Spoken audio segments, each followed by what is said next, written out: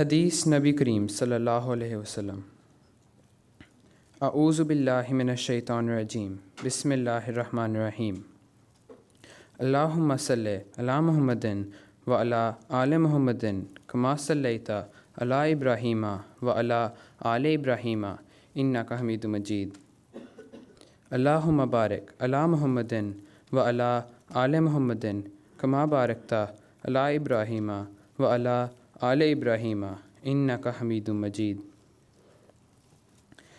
حدثنا ابا ہریرہ رضی اللہ عنہ قال قال رسول اللہ صلی اللہ علیہ وسلم والذی نفسی بیدہ لیوشکن ان ینزل فیکم ابن مریم حکما عدلا فیکسر الصلیب ویقتل الخنزیر ویضع الجزیہ۔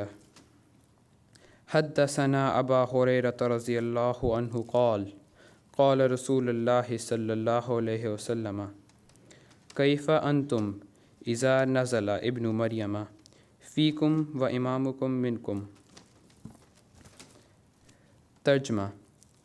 حضرت ابو ہریرہ رضی اللہ تعالیٰ عنہ سے روایت ہے کہ رسول اللہ صلی اللہ علیہ وسلم نے فرمایا، قسم ہے اس ذات کی جس کے قبضے میں میری جان ہے، ان قریب تم میں عیسیٰ ابن مریم نازل ہوں گے، وہ حکم عدل ہوں گے، صلیب کو توڑ دیں گے، خنزیر کو قتل کریں گے، جزیہ موقوف کر دیں گے۔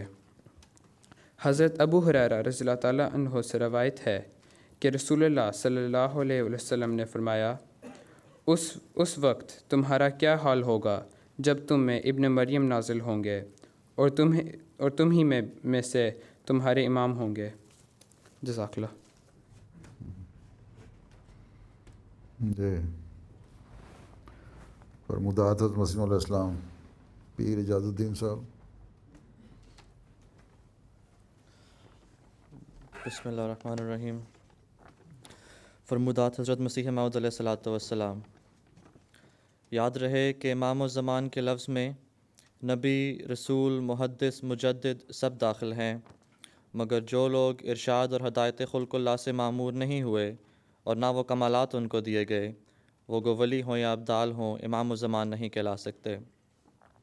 اب بالآخر یہ سوال باقی رہا کہ زمانے میں امام الزمان کون ہے جس کی پیروی تمام عام مسلمانوں اور زاہدوں اور خواب بینوں اور ملہموں کو کرنی خدا کی طرف سے فرض قرار دیا گیا ہے۔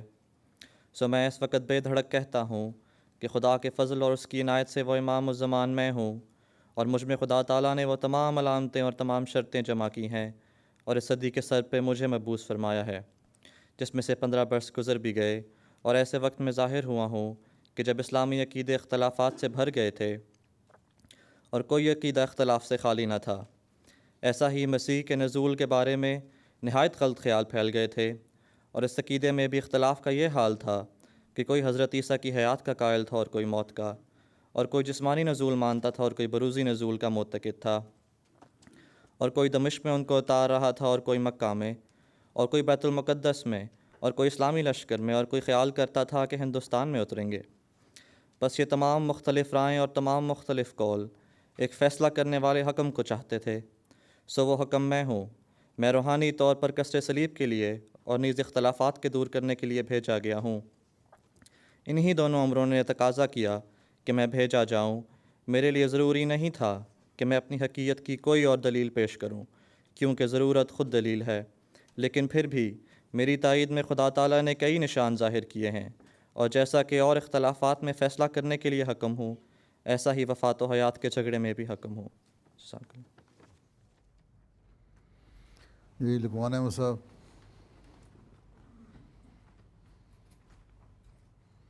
تم یونیورسٹی میں ہو؟ جی سر۔ کیا پڑھ رہے ہو؟ ٹیلی ویژن پروڈکشن۔ ٹیلی ویژن پروڈکشن جی۔ اچھا۔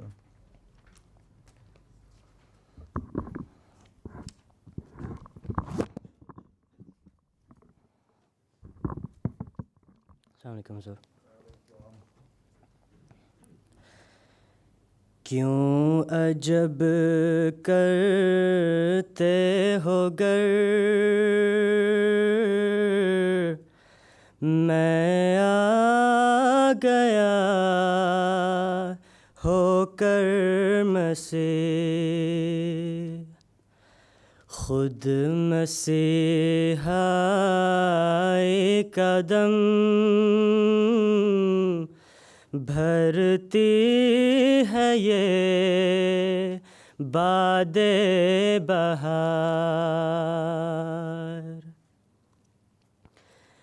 آسماں پر دعوت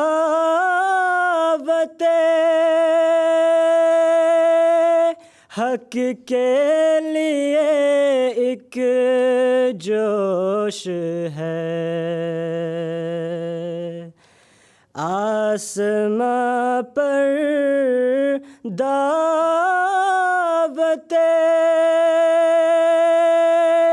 حق کے لیے ایک جوش ہے، ہو رہا ہے نیک طبعوں پر فرشتوں کا اتار، آ رہا ہے اس طرف احرار یورپ کا مزاج، آ رہا ہے اس طرف احرار یورپ کا مزاج، نبض پھر چلنے لگی مردوں کی ناگاہ زندہ وار، کہتے ہیں تسلیس کو اب اہل دانش الوداع، کہتے ہیں تسلیس کو اب اہل دانش الوداع، پھر ہوئے ہیں چشمائے توحید پر از جان نثار،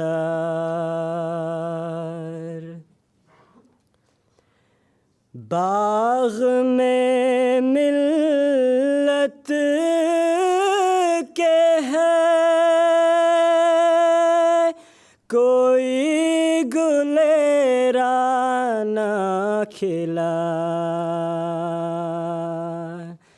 باغ میں ملت کے ہے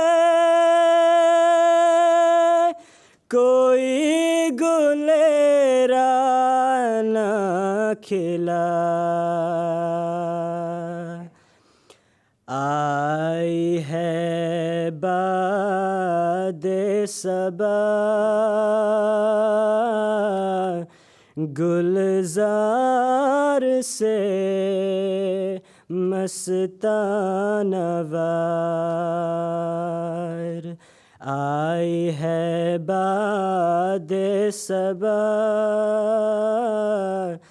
گلزار سے مستانہ وار، اسمعوا صوت السماء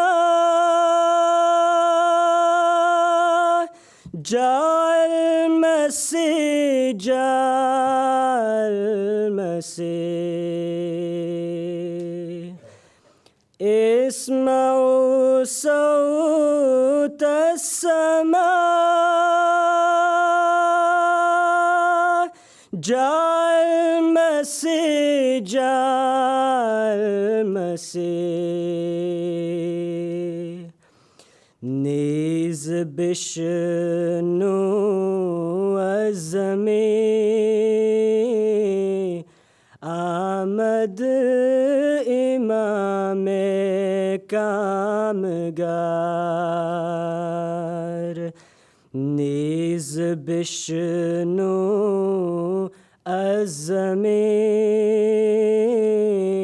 آمد امام کامگار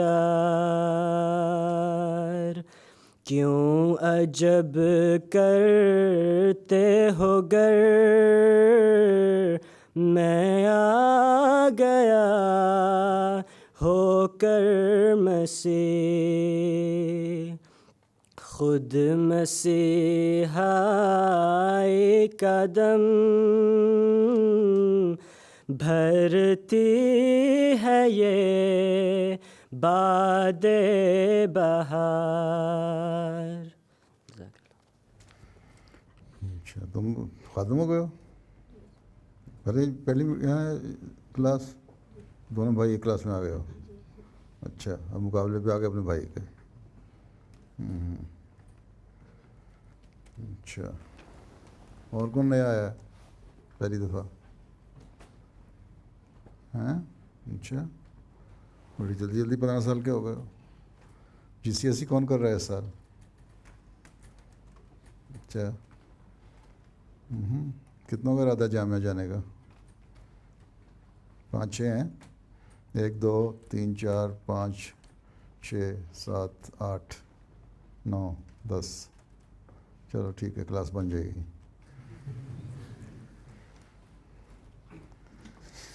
اچھا ابھی پہلا بیچ فارغ ہوا ہے نا جامعہ سے یہاں کا UK کا. اس میں سے کچھ تو آفس 3-4 تو یہاں آفیسز میں لگا دیے ہیں, 3 یہاں فیلڈ میں گئے ہیں, 3 جرمنی میں گئے ہیں فیلڈ میں, بلکہ ایک ان میں سے جامعہ میں پڑھانے کے لیے بھی چلا گیا ہے, ایک اس میں سے آئس لینڈ چلا گیا, ایک فرینچ گیانا چلا گیا, ایک میسیڈونیا چلا گیا. بڑی بڑی دور بھیجتی ہیں سارے, یہ نہ سمجھو کہ یہیں رہنا ہے. ایک گریس چلا گیا. پہلا مشنری یہاں کا جو پہلے کے زمانے میں تھا وہاں کہ نہیں کھلی تھی مشن وہاں, میرا نہیں خیال. تو پہلا جو پراپر پائنیئر مشنری ہوگا وہ UK جامعہ احمدیہ کا پہلے بیچ کا مشنری ہے. میرا خیال ہے خلیفہ ثانی کے زمانے میں گئے تھے وہ لوگ وہاں, لیکن باقاعدہ چلنا ہی نہیں تھا. اب دیکھیں تو ہاں کچھ ٹرانسلیشن کے کام پہ بھی لگا دیے ہیں. کافی اچھا بیچ نکلا تھا یہ والا.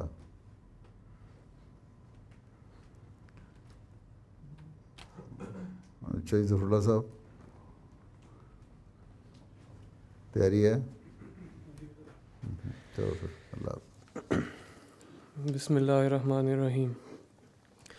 I am going to present my summary of the book called The Need for the Imam, written by the Promised Messiah in 1898. The reason the Promised Messiah wrote this book, Zaruratul Imam. ضرورت الامام.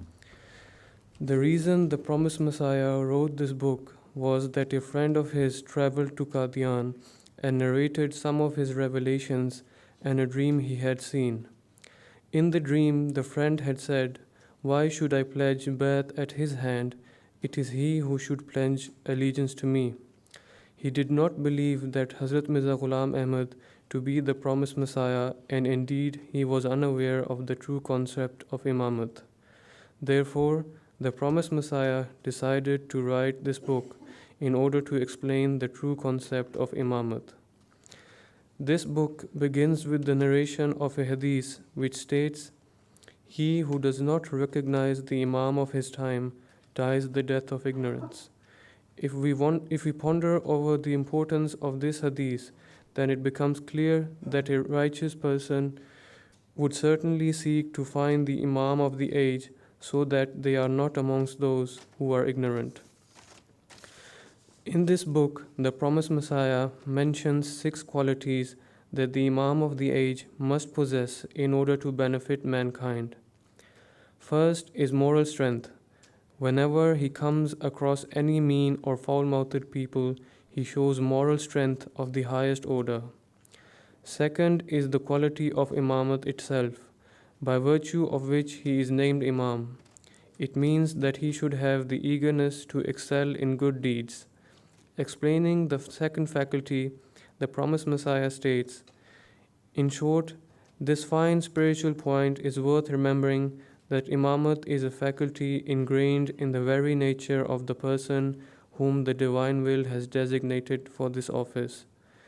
The word Imamat, when translated, means the power to lead. The third faculty is the immensity of knowledge.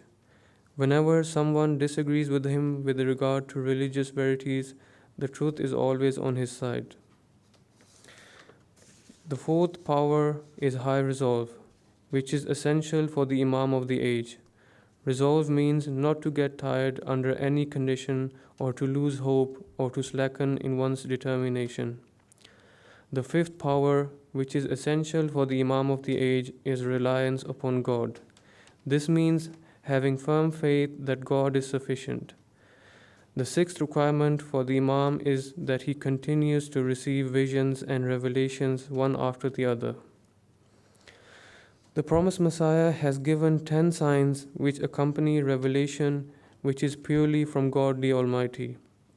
Number 1, it is experienced in a state when the fire of anguish melts a man's heart and it flows towards God Almighty like limpid water. Number 2, true revelation is accompanied by a quality of pleasure and ecstasy. Number 3, true revelation has a certain grandeur and loftiness about it. Number 4, true revelation carries in it the effect of divine powers, and it is essential that it should contain prophecies that come to be fulfilled. Number 5, true revelation continues to make a person more and more pious with each passing day. Number 6, true revelation is testified by all the inner faculties of a man. Number 7, true revelation does not end with a single revelation, for God's voice has continuity. Number 8, the recipient of true revelation is never a coward and is not afraid to confront an opponent who himself claims to receive revelations. Number 9, true revelation is a means for understanding spiritual verities and sciences, for God does not wish to keep the recipient of his revelation ignorant and devoid of knowledge. Number 10, true revelation is always accompanied by many other blessings. Furthermore, the promised Messiah says that he has been given 4 divine testimonies. First is the sign of eloquence and mastery in Arabic, as a reflection of the Quranic miracle of eloquence. Second is expressing the truths and verities of the Holy Quran. Third is acceptance of prayers. The promised Messiah says that he can affirm on oath that nearly 30,000 of his prayers have been accepted. Fourth is vouchsafed the sign of the knowledge of the unseen. With regard to revelation, the promised Messiah quotes a verse from the Holy Quran. For them are glad tidings in the present life. This means that righteous people can receive revelation, but that does not mean that they are to be classed as the Imam of the age. An example of a person who received revelation without being an Imam is the mother of Moses. I have given only a brief synopsis of this great book, and those of us who have read it should read it again, because each time we read the Promised Messiah's books, we learn new things, because the books of the Promised Messiah are a vast spiritual treasure. Only by reading and rereading his books, can we begin to take benefit from these great works. آدھے گھنٹے میں ختم ہو گیا. اب وہ تمہارا مشرف کا بھائی کہاں ہے؟ تم نے سوال کیا تھا پچھلی دفعہ صوفی احمد جان صاحب کے بارے میں. وہ اس وقت میں نے کہا تھا صحابہ میں سے نہیں، لیکن جو تعریف ہم صحابہ کی جماعت میں کرتے ہیں نا اس لحاظ سے تو نہیں، لیکن ان کو تو حضرت مسیح علیہ السلام نے وہ حضرت مسیح کے دعویٰ سے اور بیعت لینے سے پہلے 3-4 سال پہلے فوت ہو گئے تھے، لیکن حضرت مسیح نے اپنی کتاب میں ان کو اس فہرست میں ان لوگوں میں لکھا ہے جو صحابہ کی فہرست لکھی ہوئی ہے جو ماننے والوں کی. تو اس لحاظ سے بہرحال جب حضرت مسیح علیہ السلام نے لکھ دیا تو اس میں اور کوئی کنٹروورسی رہتی نہیں، سیدھا سیدھا وہ ہیں. ٹھیک ہے،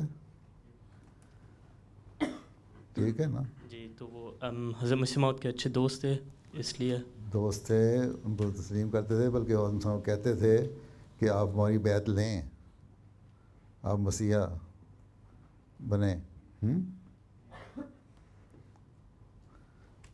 اور اس لیے بہرحال ہیں وہ اس میں ازالہ عامل ہے نا لسٹ میں، آئینہ کمالات آئینہ ازالہ عام میں بھی ہے، آئینہ کمالات اسلام میں بھی ہے.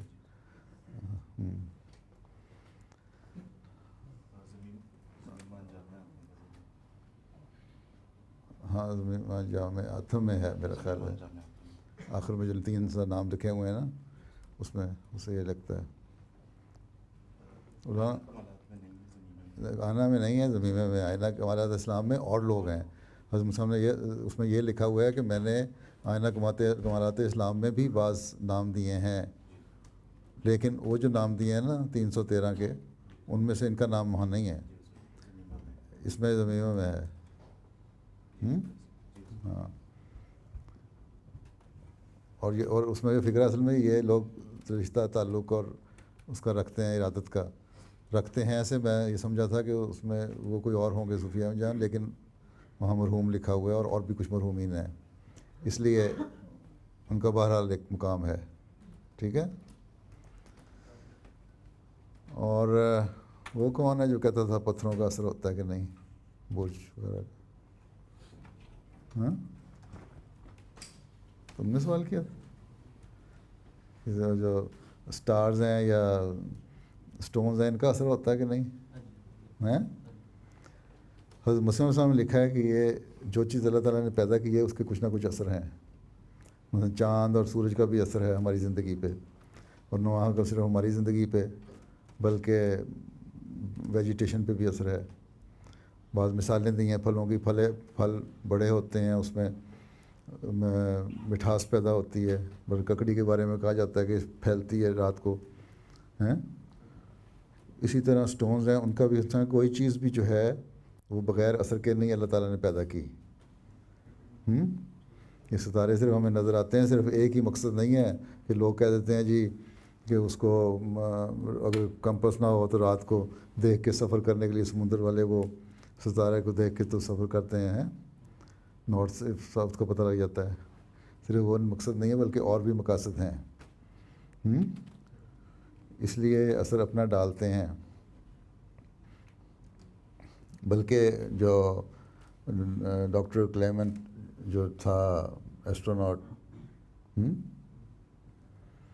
وہ جب قادیان آیا تھا ان سے بات ہوئی اس کی، تو وہاں بات چیت میں جب اس نے ساری یہ باتیں بتائیں کہ چاند سورج کا کیا اثر ہے، اسپریچولسٹ یہ کہتے ہیں، وہ کہتے ہیں آپ کیا کہتے ہیں، تو انہوں نے کہا جو چیز اللہ تعالیٰ نے پیدا کی ہے اس کو بہرحال ایک اثر ہے اس کا زندگی پہ. تو ہم اور پھر ساری لمبی بحث ہوئی، اس کے بعد بات بتائی اس پہ. اس نے کہا کہ اس کا مطلب ہے کہ آپ کے نزدیک مذہب اور سائنس میں کوئی فرق نہیں ہے. تو حضرت مسیح صاحب نے فرمایا کہ یہی تو ہم ثابت کرنے آئے ہیں کہ مذہب اور سائنس میں کوئی فرق نہیں ہے. سائنس جو ہے وہ تابع ہے قرآن کی، لیکن کہیں سائنس اگر یہ اختلاف کرتی ہے قرآن سے تو آخر وہ قرآن کی بات صحیح اور ثابت ہوگی. سائنس اس کو پروو کرے گی کسی وقت میں جا کے. اور سائنس کو دیکھ لو، حالات بدلتے رہتے ہیں اور مختلف نئی نئی تھیوریز آتی رہتی ہیں. اب ڈارون نئی تھیوری دی ہے، اس پہ بھی کئی سائنٹسٹ اعتراض کرنے والے ہیں، بہت سی کتابیں بھی لکھی جانے لگ گئی ہیں. اور اسی طرح اور بہت سارے باتیں ہیں. تو یہ چیزیں جو ہیں وہ اثر ڈالتی ہیں. لیکن یہ کہنا کہ ہماری جو قسمت بتانے والے لکھتے ہیں کہ ہم فلاں دن جو اسٹار ہے اس کا تو فلاں ہوگا، ایک لحاظ سے اس کو اس بات پہ انہوں نے فرمایا کہ آدم کا پیدا ہونے کا دن جو تھا وہ جی فرشتوں نے کہا کہ فلاں دن پیدا ہو رہا ہے تو اس ستارے کا اس زیر اثر یہ ظلم کرے گا. لیکن اللہ تعالیٰ نے اس کو اس سے ایک دن پہلے پیدا کیا اور اس اثر کے وقت پیدا کیا جو اس کی ہائٹ ہوتی ہے اس دن کی اپنی کوالٹیز کے اپنانے کی. اس لیے آدم میں وہ خاصیتیں نہیں آئیں جو ظلم والی تھیں ہیں. لیکن یہ ایک لمبا ایک مضمون ہے، اس پہ اگر تم تحقیق کرو تو حوالوں سے نکال کے مزید موجودہ سائنس کے ترتیب سے دیکھو. لیکن یہ جو کلیم ہے نا ان کا کہ ہمارا اگر یہ برج ہے تو ہم پہ یہ اثر انداز ہوگا، ہماری زندگی وہ بنانے والا ہے، وہ بنانے والا نہیں ہے، بلکہ فرشتوں کے حکم سے اللہ تعالیٰ ان سے کام لیتا ہے یا وہ فرشتوں کا کردار ادا کرتے ہیں. وہ ان کی بھی ایک قسم ہے فرشتوں کی. لیکن اصل چیز جو ہے اللہ تعالیٰ کی اپنی مرضی ہے، وہ کیا چاہتا ہے. یہ نہیں ہے کہ تم 21 جولائی سے لے کے تو 21 اگست تک پیدا ہوئے تو تمہارا جو سٹار ہے وہ تمہارا سٹار جو تمہاری زندگی بنائے گا. نہیں، وہ تمہارا سٹار تمہاری زندگی نہیں بنائے گا، بلکہ تم اپنی زندگی خود بنا رہے ہوگے. ہاں، ان سٹون اور ان لوگوں کے ان چیزوں کے اثر انسانی زندگی پہ ویسے اوور آل زندگی پہ پڑ رہے ہوتے ہیں، ایک انسانیت کے اوپر کسی پرٹیکولر کیس میں اوپر نہیں پڑ رہے ہوتے ہیں. تو یہ بہرحال اس میں اس حد تک حضرت صاحب نے فرمایا کہ یہ ہے. تو میں تمہیں ایک تھوڑا سا پڑھ کے بھی سنا دیتا ہوں کیا ہے وہ، لیکن کیونکہ وہ مشکل اردو ہے نہیں سمجھ تمہیں کمی آئے گی، تو جہاں تک آسانی کر سکا میں کرنے کی کوشش کروں گا. فرمایا کہ جیسے ہمارے اجسام اور ہماری تمام ظاہری قوتوں پر ہماری طاقتوں پہ قوتوں پہ مہتاب اور دیگر سیاروں کا اثر ہے، سورج کا اور دیگر ستاروں کا سٹارز کا اثر ہے، ایسا ہی ہمارے دل و دماغ اور ہماری تمام روحانی قوتوں پر یہ سب ملائک ہماری مختلف استعدادوں کے موافق اپنا اپنا اثر ڈال رہے ہیں. جو چیز کسی عمدہ جوہر بننے کی اپنے اندر قابلیت رکھتی ہے، اگرچہ وہ خاک کا ایک ٹکڑا یا پانی کا وہ قطرہ ہو جو صدف میں داخل ہوتا ہے، وہ پانی کا قطرہ جو رحم میں پڑتا ہے، ملائکہ اللہ کی روحانی تربیت سے لال اور الماس یاقوت اور اب اس کی اپنے اندر ان بلڈ کوالٹیز بھی ہوتی ہیں بعض جن کو ان چیزوں کا اثر پڑ رہا ہوتا ہے باہر کی دنیا کا، سورج چاند اور باہر کی دنیا کا. یہ نہیں ہے کہ ایک پاگل آدمی ہو، کبھی آدمی ہو اس پہ سورج اور چاند اور یا اس جو سٹار میں پیدا ہوا ہے تو وہ ڈاکٹر عبدالسلام بن جائے گا. نہیں، اس کی اپنی کوالٹیز بھی ہونی چاہیے اندر. ٹھیک ہے، صرف سٹار اثر نہیں ڈال رہے گا.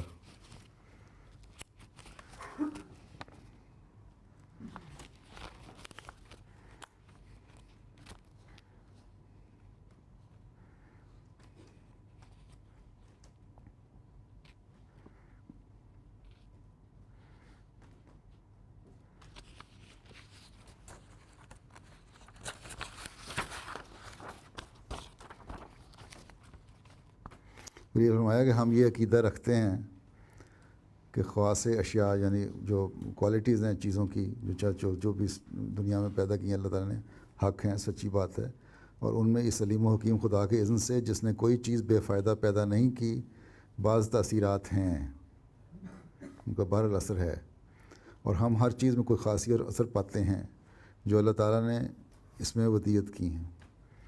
حتیٰ کہ مچھر مکھی جوؤں سے بھی ادنا چیزیں ان میں بھی اثر ہوتا ہے. بس یہ کیسے سمجھیں کہ سورج چاند اور ستاروں کی پیدائش ان اشیاء سے ادنا ہے. اگر مکھی مچھر وغیرہ اثر ہوتا ہے فائدہ کے لیے پیدا کیے ہیں کسی کام کے لیے، تو ان کا یہ چیزیں جو اس سے بہت چھوٹی ہیں، مکھی مچھر، سورج چاند اور ستاروں کی پیدائش ان اشیاء سے ادنا، یہ ہم نہیں سمجھ سکتے. یعنی سورج چاند اور ستارے وغیرہ جتنے ہیں ان کا ایک اثر ہے، اور ان کی تباہی میں کوئی خاصیت اور لوگوں کو فائدہ نہیں پہنچتا. یہ نہیں ہو سکتا، فائدہ پہنچتا ہے. اور یہ نہیں ہو سکتا کہ اللہ تعالیٰ نے ان کو بے ردی اور بے فائدہ اشیاء کی مانند پیدا کیا ہو. بہرحال پیدا کیا تو اس میں کوئی چیز ہے، اور معمولی فائدے کے علاوہ کوئی بڑا فائدہ نہ رکھو، یہ بھی نہیں ہو سکتا.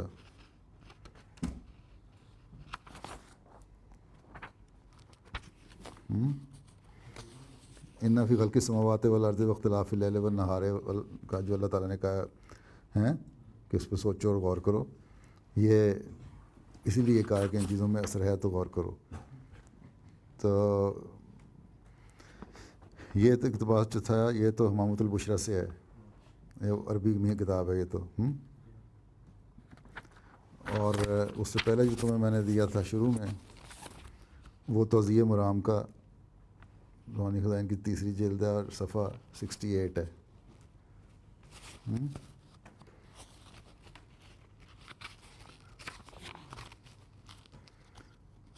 پھر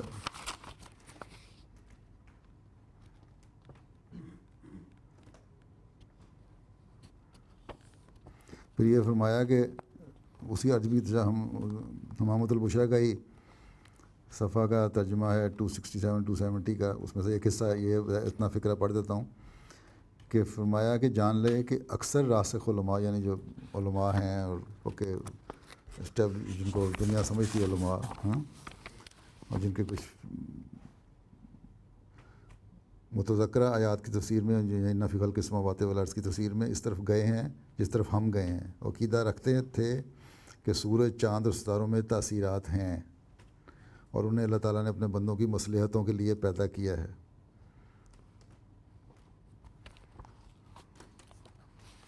جیسا کہ امام راضی نے تفسیر کبیر میں کہا ہے کہ سورج دن کا اور چاند رات کا بادشاہ، اور اگر سورج نہ ہوتا تو چاروں موسم نہ ہوتے جو مختلف موسم ہمارے آتے ہیں، ونٹر، آٹم، اسپرنگ، سمر، یہ نہ ہوتے تو پھر دنیا کے بہت سارے مسائل بھی پیدا ہو جاتے. اور دیکھو نا جہاں زندگی 6 مہینے دن اور 6 مہینے رات ہے وہاں کی زندگی بالکل اور طرح کی ہے، ان میں وہ ایکٹیویٹیز نہیں ہیں.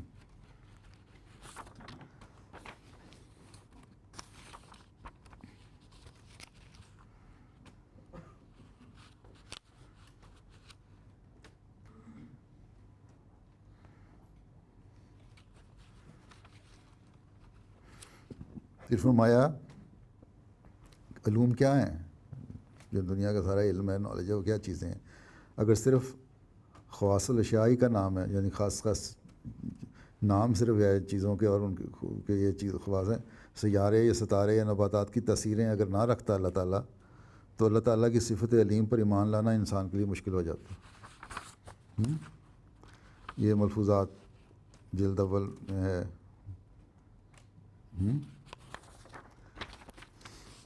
پھر اسی طرح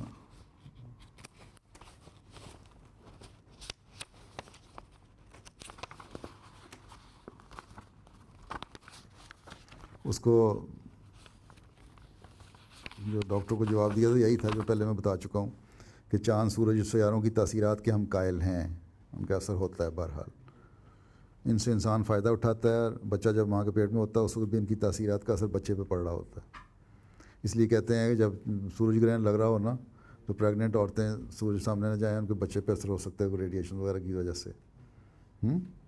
تو یہ چیزیں سائنٹیفک ہیں. یہ کہنا کہ صرف ان دنوں میں پیدا ہو کے ہم پہ اثر ہو جاتا ہے یہ چیز نہیں ہے، لیکن ان پتھروں کا، ان چیزوں کا، سیاروں کا، ستاروں کا اثر ہوتا ہے.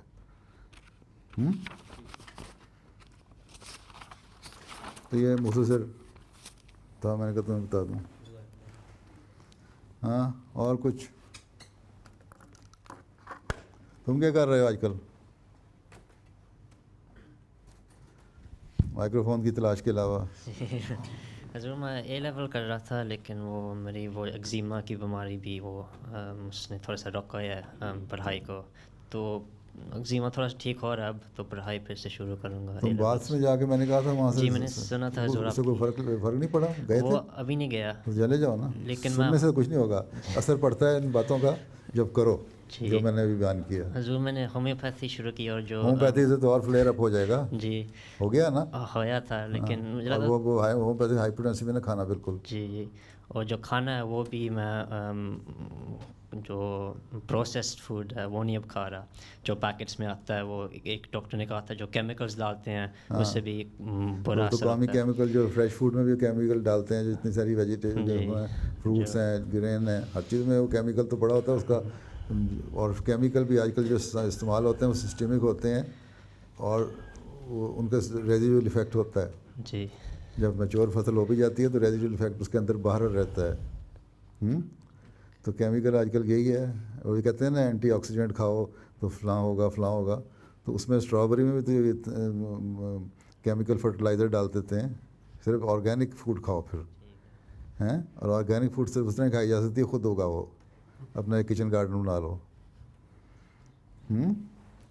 اچھا ہاں فرماؤ. تو میں نے پوچھنا تھا جو وہ ابھی پوپ نے جو ریزائن کیا ہے تو 600 سال میں کسی پوپ نے نہیں ریزائن کیا. اور پہلے تو کیا تھا نا. پہلے کیا تھا لیکن اس کے بعد 600. اور وہ کہتے ہیں جو بجلی لگی تھی ویٹیکن کے اوپر ایک دن بعد یہ ایک نشانی ہو سکتی ہے. اور حضور کا کیا خیال ہے کہ پوپ نے ریزائن کیا یہ کیا؟ بات یہ ہے کہ نہ کوئی بجلی اس کی نشانی ہے نہ کچھ اور نشانی ہے. 600 سال پہلے پوپ نے ریزائن کیا تھا تو اس کے بعد نیا پوپ انہوں نے چن لیا, چلنا شروع ہو گیا. عیسائیت میں جو سسٹم ابھی تک ہے اسٹیبلش, مطلب اسی طرح کا جو باقاعدہ چل رہی ہے پرانی, اس میں صرف کیتھولک نظام ایک ایسا ہے جو ابھی تک اس پہ قائم ہے اپنے اس نظریے پہ. اس طرح یہ پوپ بنایا ہوا ہے اور ایک ملک ہے سب کچھ. اس لحاظ سے ہم کہہ سکتے ہیں کہ چاہے جھوٹا ہو صحیح, لیکن عیسائیت میں جو حضرت عیسیٰ کا جو خلافت کا نظام چل رہا ہے وہ پوپ کی صورت میں چل رہا ہے. ٹھیک. تو بہرحال وہ ریزائن کر کے ہٹ گیا, ایک خلیفہ تو ان کا ختم ہو گیا. 600 سال پہلے ہوا ایک, اب اس نے کیا.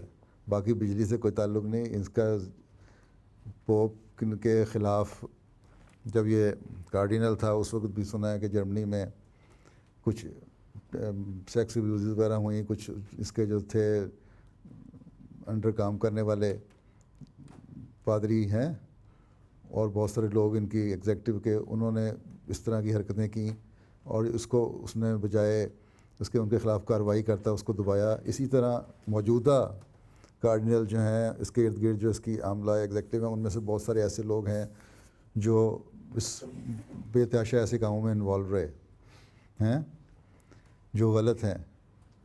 اور جب اس نے دیکھا کہ سب کچھ میں گھیر رہا ہوں, اس کا الزام اس کے اوپر بھی آ سکتا ہے, تو میرا خیال ہے ایک اپنا ان کا ایک لاء ہے اس کے تحت اس نے امیونٹی لینے کے لیے اب بہتر یہ سمجھا کہ میں ریزائن کر جاؤں تاکہ مجھے الزام آ کے کہیں آدمی پکڑ دھکڑ نہ ہو. ٹھیک.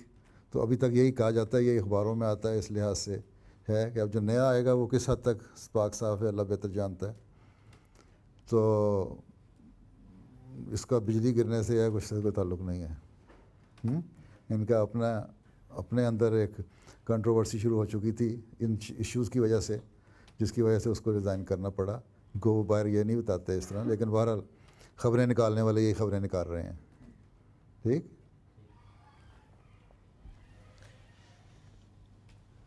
شام السلام علیکم تم حضور. ڈاکٹر بن رہے ہو؟ جی حضور. کب بن رہے ہو؟ پہلے سال میں ہوں حضور. پہلے سال میں؟ ہاں جی. 5 سال اور ہیں. 4 سال ہو رہے ہیں. جی پھر 2 سال ہاؤس جاب کے ہیں. جی حضور. پھر اس کے بعد دوڑ جانا ہے کہ رہنا ہے؟ حضور جو آپ کیا میں کیا کہوں گا دوڑ جاؤ؟ نہیں حضور, میری سرجری میں انٹرسٹ ہے تو میرا سوال یہ ہے کہ دوڑنا ہے کہ رہنا ہے؟ پہلے تو اس کا سوال رہنا ہے حضور, رہنا ہے انشاءاللہ. پھر اس کے بعد اگلا سال ہوگا سرجری میں کروں یا کیا کروں. جی حضور. چلو انشاءاللہ. حضور ہم نے جو کتاب پڑھی ہے دی نیڈ فار امام, اس میں حضرت مسیح موعود علیہ السلام نے فرمایا تھا کہ he touched upon the prophecy by the holy prophet Muhammad sallallahu alaihi wasallam کہ جو within the month of Ramadan there will be in the month of Ramadan there will be the solar and lunar eclipse to show the truth of the Imam Mahdi.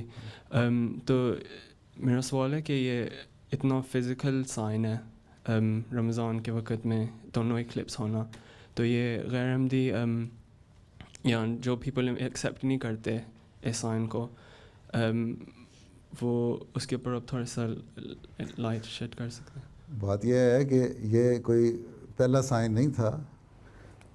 Solar and lunar eclipse جو ہے وہ اس سے پہلے بھی ہو چکا ہے دنیا میں,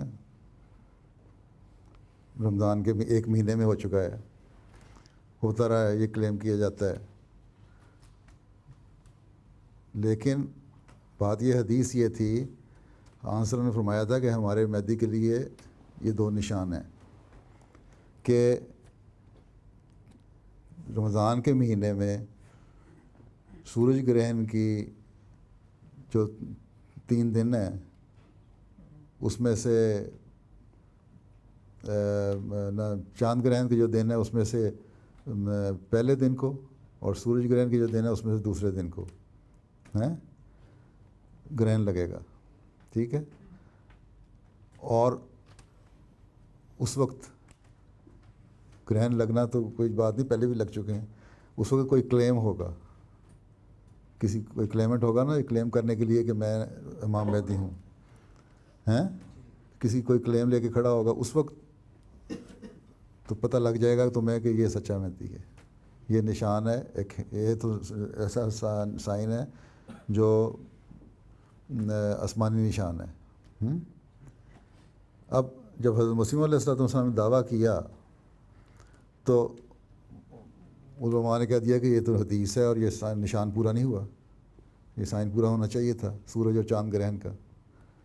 اس پہ 1894 میں انسان نے ٹھیک ہے یہ سائن بھی پورا ہو جائے گا، انہوں نے دعا بھی کی. 1894 میں رمضان کے مہینے میں 13، 14 اور 15 تاریخ جو چاند کے گرہن کی ہوتی ہیں، جو مطلب جو جس چاند کی فل مون کی گرہن کی بات کی تھی آپ نے، تاکہ نظر آئے. اگر پہلے دن کے چاند کو گرہن لگ جائے تو پہلے دن کے چاند تو ویسے ہی نظر نہیں آتا ہمیں اندازے سے ہے، یا 3-4 دن تک بھی ایسا پتہ نہیں لگتا. تو جو فل مون تقریباً ہوتا ہے اس میں گرہن لگنا چاہیے تھا جو دنیا کو نظر آئے. تو اس میں جو فل مون کے جو چاند ہیں اس میں سے پہلے دن کی چاند کو 13 تاریخ کو گرہن لگا اور ایسٹرن ہیمسفیئر میں لوگوں نے دیکھا. اسی طرح اسی مہینے میں سورج کو چاند گرہن 28 تاریخ کو لگا، وہ دنیا نے دیکھا. اسی طرح ویسٹرن ہیمسفیئر میں، جس کا امریکن اخباروں میں ریکارڈ میں بھی ہے، 1895 میں اسی طرح گرہن لگا رمضان کے مہینے میں پہلے. اور تو یہ جب چیزیں پوری ہو گئیں تو پھر مولوی جو ڈھیٹ ہوتے ہیں جنہوں نے ماننا نہیں ہوتا ہیں، انہوں نے کہہ دیا کہ نہیں یہ جھوٹا ہے، غلط ہے، ہم نہیں مانتے اس کو. تو نہ ماننے والے تو آنسروں کو نہیں مانتے تھے. قرآن شریف میں لکھا نہیں کہ لے آؤ کتاب، لے آؤ آسمان پہ چڑھ جاؤ، کتاب لے آؤ، فلاں لے آؤ، اتار لاؤ، اس کو پڑھ کے ہم دیکھ بھی لیں تب بھی ایمان نہیں لائیں گے. تو ایمان تو لانے والے ایمان نہیں لاتے نشانات دیکھ کے بھی، جن کے اللہ تعالیٰ نے دل ایسے بنا دیے ہیں کہ جنہوں نے ایمان نہیں لانا. ٹھیک. ہاں جی.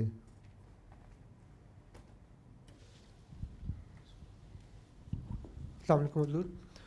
میرا سوال ہے کہ حضرت مسلم اور حضرت محمد وسلم کے دعوے سے پہلے، اسلام کے دعوے سے پہلے وہ کون سے مذہب کو مانتے تھے، کیا مانتے تھے؟ یعنی کہ دعوے سے پہلے اسلام کے کیا مانا جاتا تھا؟ یعنی کہ حضرت مسلم کیا مانتے تھے، حضرت محمد صلی اللہ علیہ وسلم کیا دعوے سے پہلے کیا مانا جاتا تھا؟ جی ہاں جی. وہ تو مذہب میں بگاڑ پیدا ہو گیا تھا اور بتوں کو پوجا کرنے والے تھے. خانہ کعبہ میں 360 بت رکھے ہوئے تھے ہیں. ان کا جو بھی تصور تھا خدا کا وہ ان بتوں کے ذریعے سے تھا کہ بتوں کو پوجو گے تو اللہ تعالیٰ راضی ہو جائے گا، اگر کوئی تصور تھا بھی تو. لیکن اس وقت بھی ایسے لوگ تھے جو ایک خدا، بتوں کو نہیں سمجھتے تھے اور ایک خدا کو ماننے والے تھے. اور آن وسلم کے دن میں تو اللہ تعالیٰ نے بچپن سے ہی یہ چیز ڈال دی تھی کہ خدا ہے. اور وہ جو بچپن کا جو واقعہ ہے کہ فرشتہ آیا اور اس نے دیکھا اور پکڑا اور دل چیرا اور صاف کیا اور دھو کے اندر ڈال دیا. ایک کشفی نظارہ تھا جو صرف آپ نے نہیں دیکھا بلکہ آپ کے ساتھ بچے کھیلنے والے تھے، انہوں نے بھی دیکھا اور ڈر کے دوڑ گئے. ٹھیک ہے. تو اس وقت تو کوئی مذہب نہیں تھا، اس طرح کا مذہب نہیں تھا کہ یہ خدا کو ماننے والا. بتوں کو پوجنے والے تھے، مختلف بت بنائے ہوئے تھے. یہ بڑا بت ہے، یہ چھوٹا بت، یہ فلاں چیز کا بت، یہ فلاں چیز کا بت. خانہ کعبہ 360 بتوں سے بھرا ہوا تھا. عیسائیت تو تھی نا اس وقت. عیسائیت تھی. عیسائیت میں بھی معاہد بیٹھے ہوتے تھے. جب حضرت صلی اللہ علیہ وسلم کو وحی ہوئی ہے اقرا بسم ربک الذی خلق، جو قرآن شریف کی صورت ہے، اس میں جب وسلم بڑے پریشان ہو گئے اور سمجھ نہیں آئی کہ کیا ہوا ہے اور کانپتے ہوئے آئے ہیں پسینے سے بھرے ہوئے، تو ختیجہ نے کہا اللہ تعالیٰ آپ کو کبھی ضائع نہیں کرے گا. اس کو مزید تسلی دلانے کے لیے کہ کیا ہے اس کا مطلب، وہ اپنے ایک چچا ورقہ بن نوفل کے پاس، ورقہ بن نوفل ہی نام تھا نا، اس کے پاس لے گئیں کہ اس نے کہا کہ یہ جو تمہارے پہ وحی ہوئی ہے، یہ جو تمہارے پہ یہ جو الفاظ آئے ہیں اور جو صورتحال تم بتا رہے ہو، یہ وحی ہے، اور جبرائیل علیہ السلام تمہارے پہ لے کے آئے ہیں، اور اللہ تعالیٰ نے لگتا ہے کہ تمہیں چن لیا کسی خاص مقصد کے لیے، نبوت کے لیے۔ کاش کہ میں اس وقت زندہ ہوتا جب تمہاری قوم تمہیں نکالے گی۔ انہوں نے کہا میری قوم کو نکالے گی، مجھے تو لوگ بڑا پسند کرتے ہیں۔ انہوں نے کہا نہیں، جب نبوت کا دعویٰ کرو گے نا نکالے گی، وہ سمجھ کے معاہد تھا۔ تو اس لحاظ سے میں سمجھتا ہوں کہ وہ بھی آپ میں ایک لحاظ سے ایمان لانے والوں میں سے ہی تھا۔ گو بوڑھے آدمی تھے، وہ فوت ہو گئے جلدی، لیکن عیسائیت تھی، اور عیسائیت میں معاہد بھی تھے، ایک خدا کو ماننے والے بھی تھے، ضروری نہیں عیسیٰ کو خدا ماننے والے ہوں ہیں، بلکہ اب بھی بعض ایسے ہیں جو مانتے ہیں خدا کو، لیکن عیسائیت میں کیونکہ جان نہیں، اس لیے وہ پریشان رہتے ہیں کیا کریں۔ اس میں سے پھر بہت سارے پھر اسلام کی تلاش کرتے ہیں اور اسلام میں آ جاتے ہیں۔ ہاں جی مرزا صاحب، السلام علیکم۔ میرا سوال تھا کہ جیسے مائکرو فون قریب رکھو نا، سوال کرنا ہے تو۔ جی میرا سوال تھا جیسے قائد اعظم محمد علی جناح صاحب نے جب پاکستان بنایا تھا تو انہوں نے کہا تھا اس کو میں اسلامک سوشلزم کے بیسس پہ بنا رہا ہوں، اور ایک جرمن یہ بیان تھے ہاں، اسلامی سوشلزم تو کہیں نہیں کہا، وہ کہاں کہا؟ ان کی ایک اسپیچ تھی میں نے سنا تھا، کیا تھا؟ اس نے یہ کہا تھا کہ یہ ملک جو ہم نے حاصل کیا ہے، یہاں مسلمانوں کا تو ملک ہے، لیکن ہر مذہب کو آزادی ہے اپنی پریکٹس کرنے کی۔ ہندو رہے گا حکومت کے ریاست کی نظر میں، سکھ رہے گا ریاست کی نظر میں، عیسائی رہے گا عیسائی کی نظر میں، مسلمان رہے گا۔ اس طرح کے الفاظ تھے، اور وہ یا تو الفاظ معین کر کے لاؤ تو پھر تم بتاؤں کہ کیا مطلب ہے، جب تمہارے الفاظ ہی معین ہے تو بتاؤں گا کیا۔ وہ ایک جرمن ہسٹورین ہے، اس کا کہنا ہے کہ جیسے زکوٰۃ ہے اسلام میں، وہ بھی بہت سوشلسٹ ایک آئیڈیالوجی ہے۔ تو میرا بیسکلی سوال یہ تھا کہ اسلام میں سوشلزم، آپ کے پوائنٹ آف ویو سے اسلام میں سوشلزم کی جگہ ہے یا اس قاعدہ ان سے کیا تعلق ہے؟ تم سوال یہ کرو کہ اسلام اور سوشلزم، اسلام میں سوشلزم تو نہیں ہے جس سینس میں سوشلزم تم لوگ لیتے ہو، لیکن اسلام یہ کہتا ہے کہ تو غریبوں کے حق ادا کرو، ہیں؟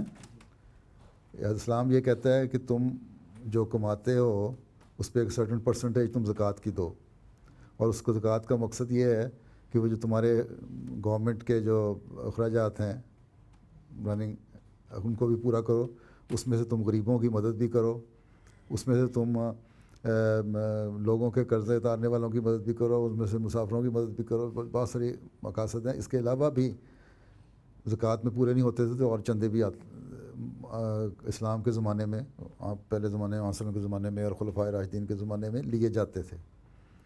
ایک موقع پہ ہوا ایسا، سکول زکوٰۃ تو لی جاتی تھی نا، ایک قبیلہ آیا بھوکا مر رہا تھا، ان کی حالت دیکھ کے آن صلی اللہ علیہ وسلم نے فرمایا کہ ان کے جو کسی گھر میں وہ لے کے آئے، کوئی کھجور کا ہینڈ فل آف کھجور لے آیا، کوئی دانے لے آیا، کوئی چیز لے آیا، کھانے پینے کی چیزوں کا ایک ڈھیر لگ گیا، اس میں سے آپ نے اکٹھا کر کے تو ان لوگوں کو دینا شروع کیا، اور ان چہروں کی بھوک اور ننگ مٹ گیا، اور مطلب دیکھ کے ہم کھا رہے ہیں، خوشی آپ کے چہرے پہ آئی۔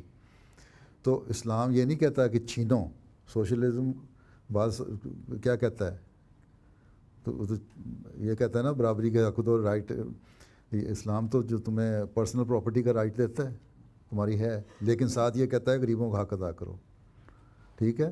تو زکوٰۃ کو اگر تم کہہ دو جی یہ سوشلزم کی طرف لے جاتی ہے، تو زکوٰۃ تو 2.5% ہے صرف ان لوگوں پہ جو بہت زیادہ مالدار ہیں، جس کے مثلا سونا ہے، جس کے پاس ہیں، جس کے پاس 8-10 تولے سونا ہے، یا کہہ لو تم اچھی مقدار میں سونا ہے اور سال تک رکھا ہوا ہے، اور وہ استعمال بھی نہیں کر رہا، اپنے پہ استعمال نہیں کر رہا، پہنے ہوئے زیادہ ہے، یا کبھی سال میں ایک دفعہ غریبوں کو پہننے کے لیے نہیں دیا، تو اس پہ 2.5% اس پہ زکوٰۃ ہے۔ یا اسلام کہتا ہے کہ تم جو تمہاری ایگریکلچر ہے، اس پہ جو ایگریکلچر پروڈیوس ہے، اس کے اوپر تم 10%,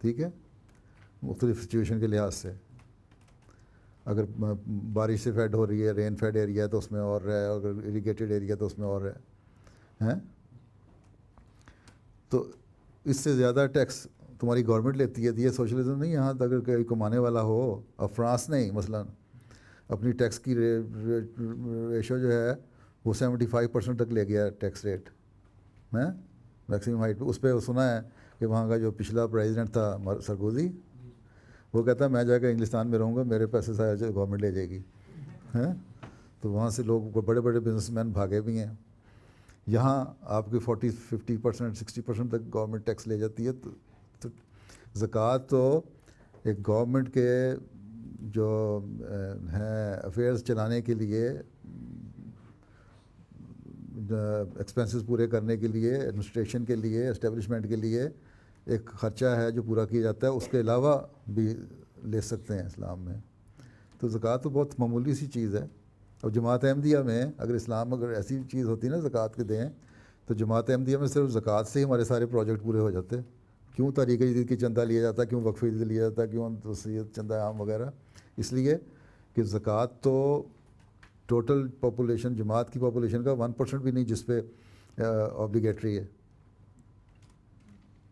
ٹھیک ہے.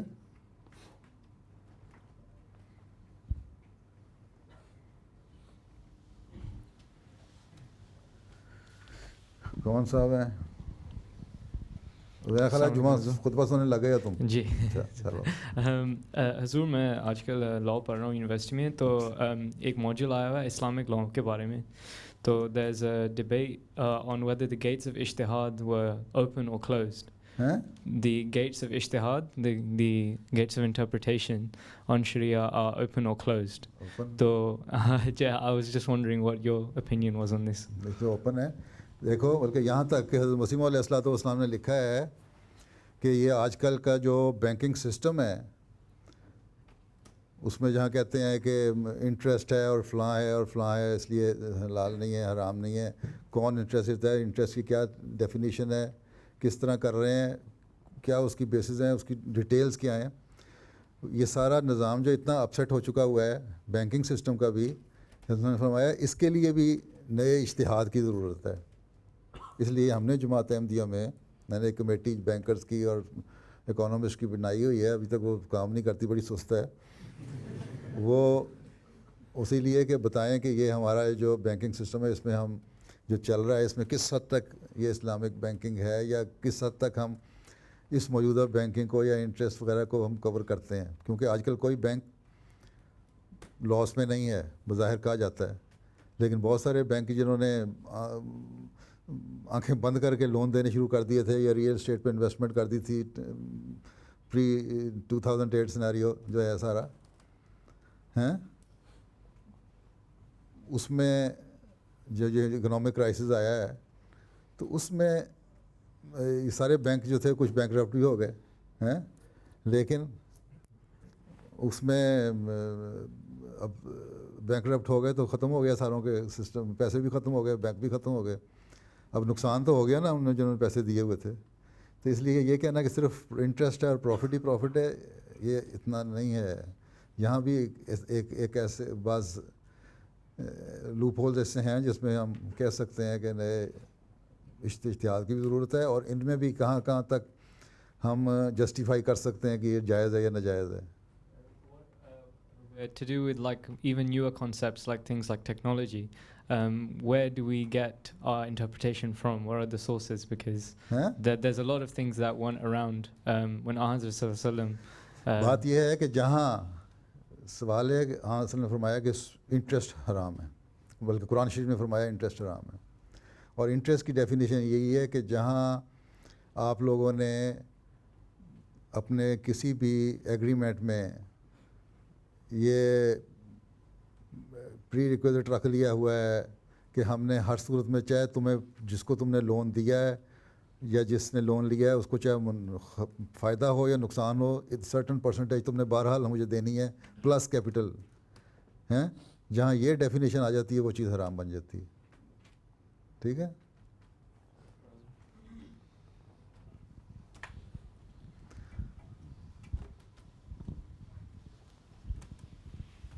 السلام علیکم حضور. پچھلے 2-3 ہفتے پہلے کینیڈین گورنمنٹ نے جو نئی ڈپارٹمنٹ بنایا ہے فار ریلیجیس مائنورٹیز. ایک اور ایک کو کہتے ہیں اشکشوئی کہتے ہیں, یس یس, اچھا, لیپا پوتی کاسمیٹک ہیں version of safeguarding the rights of minority religious minorities ہیں. تو یہی میں نے بتا دیا کاسمیٹک ہے. اچھا, تو آپ نہیں سمجھتے کہ it's gonna do any good? کچھ کیا نکلے گا, کیا اس کے اپنے لوگ سمجھتے ہیں, وہاں بھی بولنے لگ گئے لوگ, کیونکہ اس کا جو ہو گیا وہاں ہوا. انہوں نے کہا جی ہم ریلیجیس فریڈم آف ریلیجن کی ایک منسٹری قائم کرنا چاہتے ہیں. اس کے لیے انہوں نے جماعت احمدیہ کو کہا کہ ٹھیک ہے, ہم آپ کا جو نیا ہال بنا ہے, جامعہ کے ساتھ بھی ایک ہال بنا ہے جو جس کا ملٹی یوز کے لیے ہال بنایا تھا ہم نے, طاہر ہال, جس کا پچھلے سال میں گیا تھا, افتتاح بھی کیا تھا.